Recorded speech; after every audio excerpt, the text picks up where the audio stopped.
Hello नमस्कार दोस्तों। MP board class 12 general English आप पढ़ रहे हैं, जिसमें आज हम शुरुआत करेंगे लेसन 18 की। तो लेसन 18 जिसका नाम क्या है, India through a travellers eyes.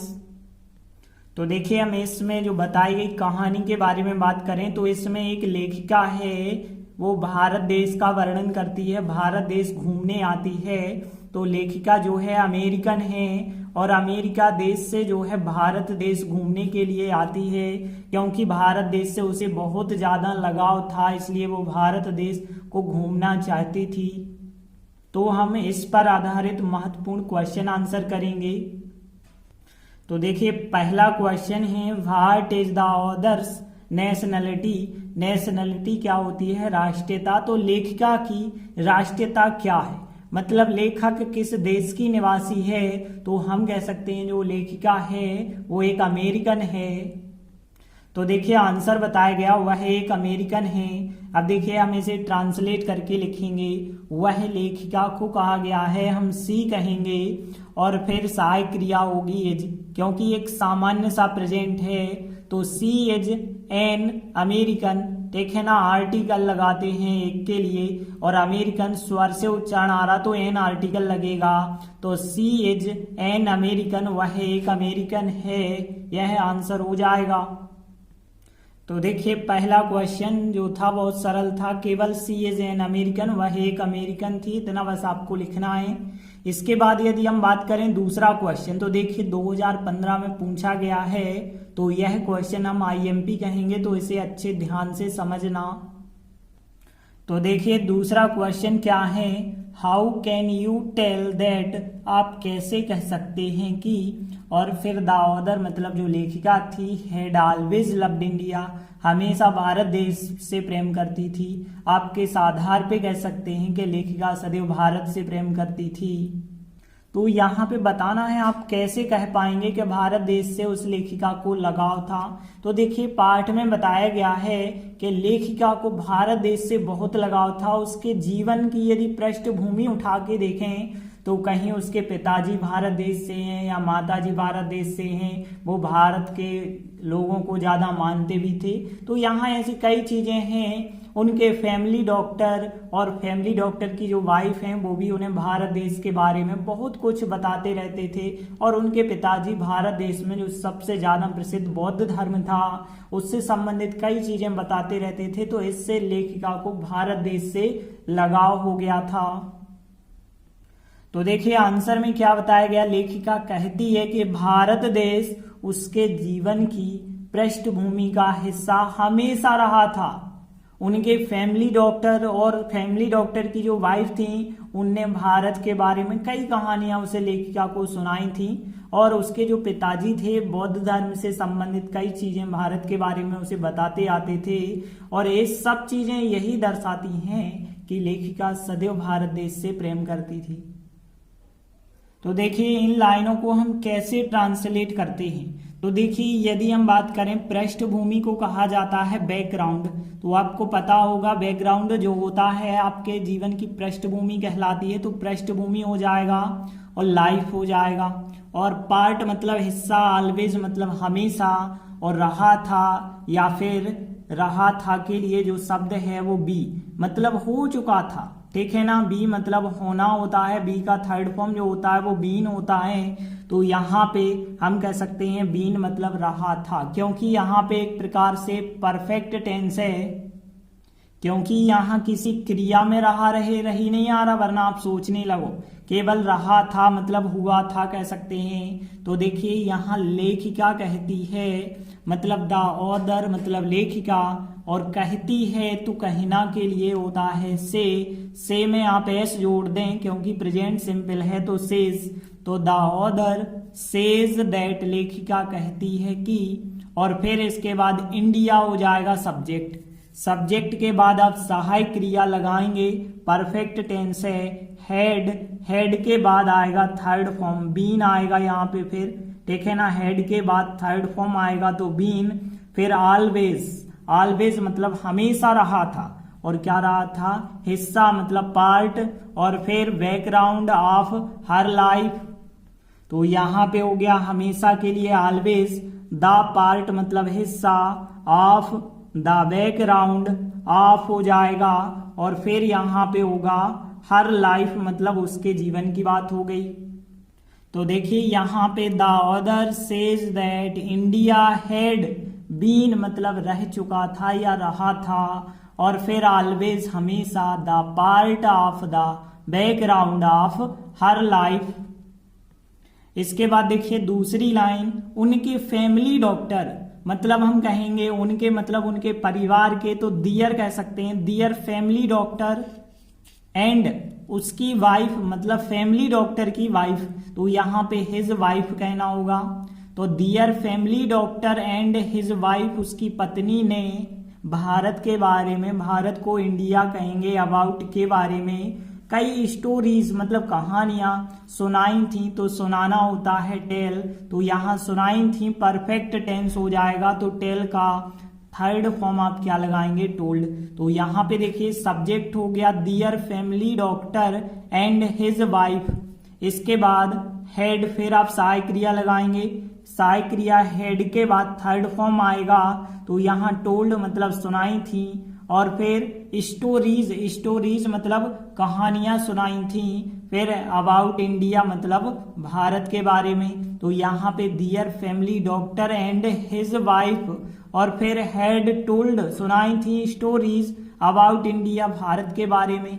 फिर देखिए अगली लाइन, उसके पिताजी मतलब उसके मतलब लेखिका के, तो हर फादर कहना होगा, उसके पिताजी ने बौद्ध धर्म से संबंधित कई चीजों के बारे में बताया था, तो यहाँ भी बताया मतलब बताना टेल का सेकेंड फॉर्म टोल्ड होता है, और यहाँ पे कई चीजें मैनी थिंग्स हो जाएगा, कई चीजें अबाउट के बारे में, इंडिया के बारे में, बौद्ध धर्म से संबंधित। तो देखिए यहाँ से संबंधित के लिए जो वर्ड यहाँ इस्तेमाल किया गया है थेरो, थेरो का मतलब होता है से संबंधित या से होकर होता है, तो थेरो बौद्धिज्म, बौद्ध धर्म को बौद्धिज्म कहते हैं, तो यहाँ थेरो बौद्धिज्म मतलब बौद्ध धर्म से संबंधित।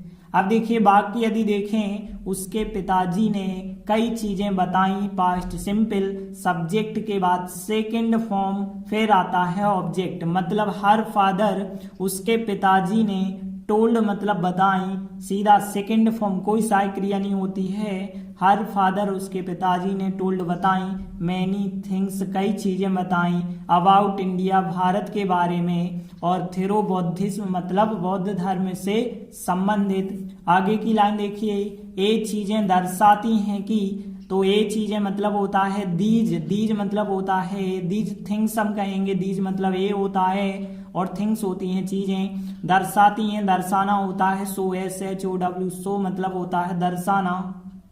तो देखिए यहाँ पे दीज थिंग्स ये चीजें, दीज थिंग्स हो जाएगा, थिंग्स बहुवचन हुआ है इस वजह से ऐसे नहीं लगेगा, सो बस होगा, सो मतलब दर्शाना, तो दीज थिंग्स सो दैट ये चीजें दर्शाती हैं कि लेखिका सदैव भारत से प्रेम करती थी।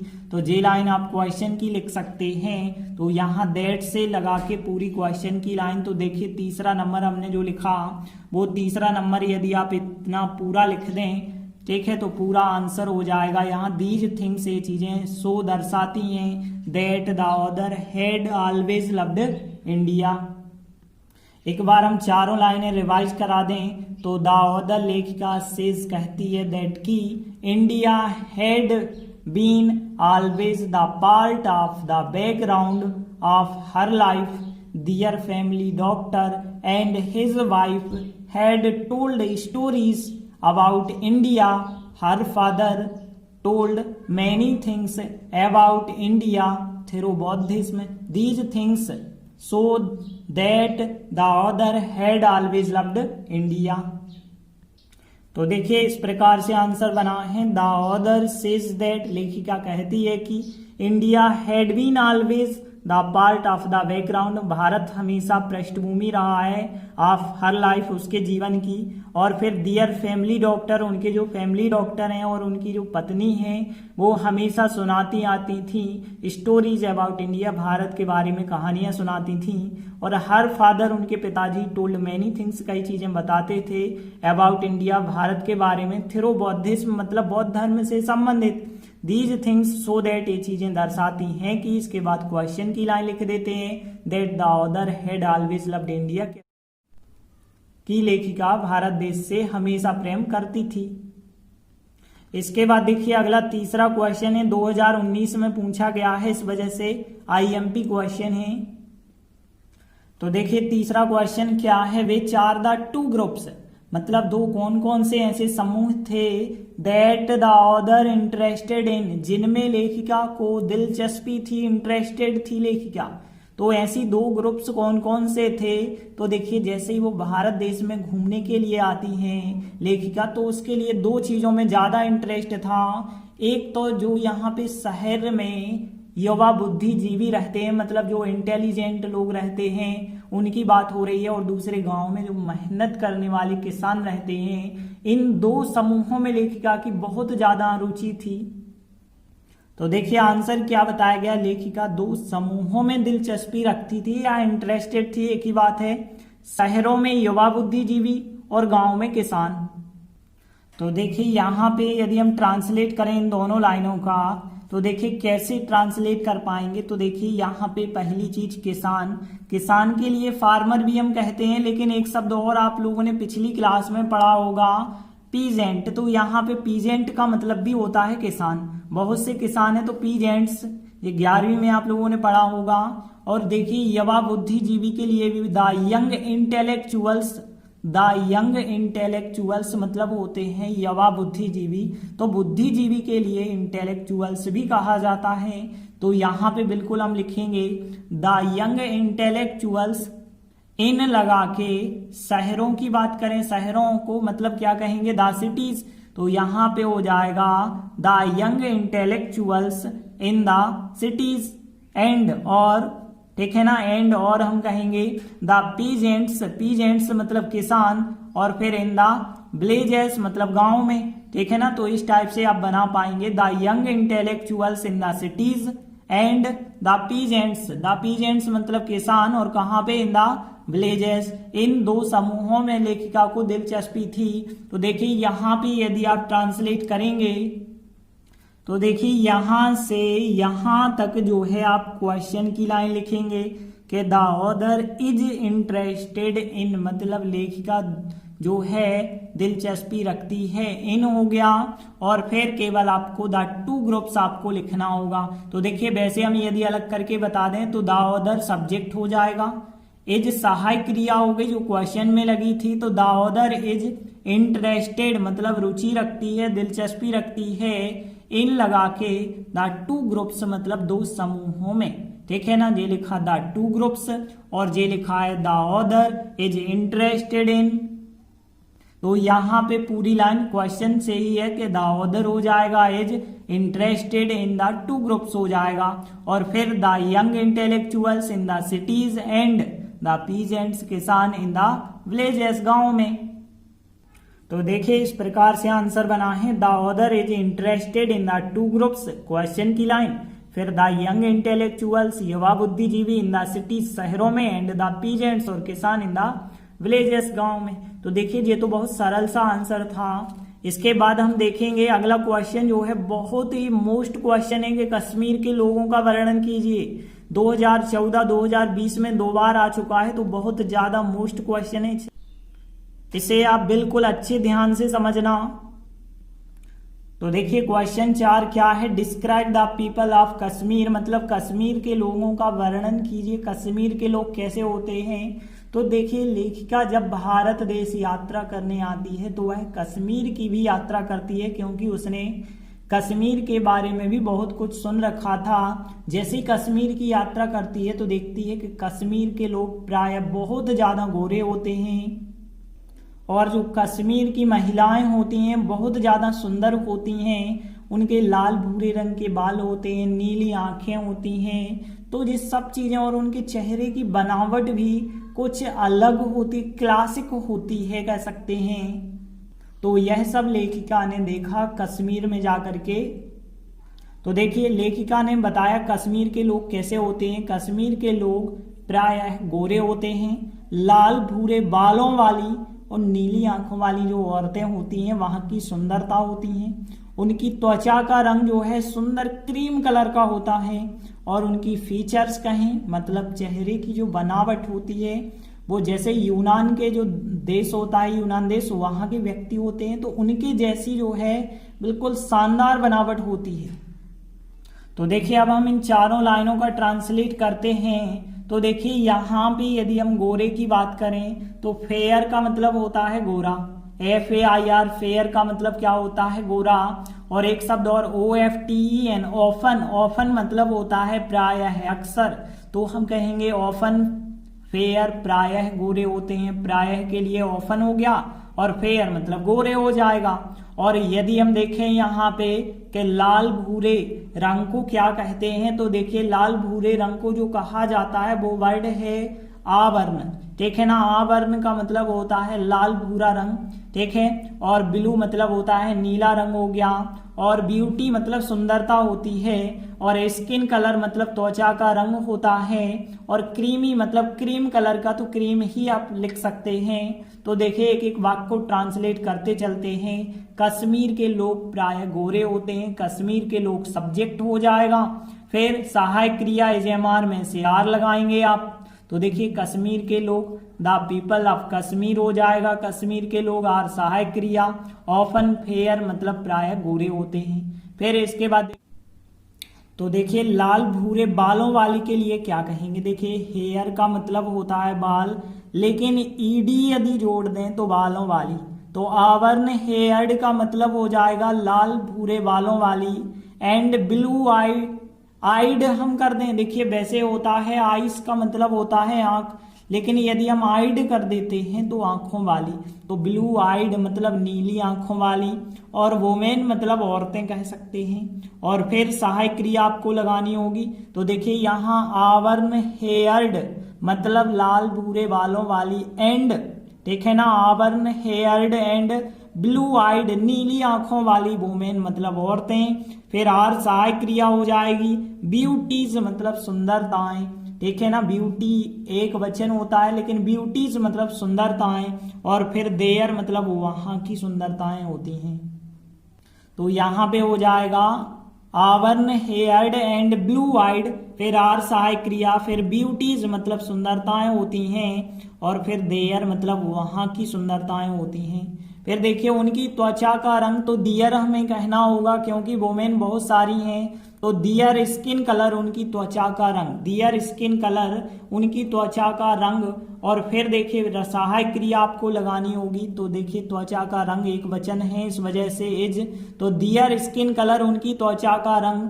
अ लवली क्रीम, ठीक है ना, अ लवली क्रीम मतलब एक सुंदर क्रीम की तरह होता है, अ लवली क्रीम कह सकते हैं आप। तो their skin colour is a lovely cream, ठीक है। और इसके बाद जो और फीचर्स की बात करें हम, जो फीचर्स होते हैं, फीचर्स का मतलब चेहरे की बनावट यूनानी के जितना क्लासिक, क्लासिक मतलब होता है शानदार, ठीक है ना, ओके जितना।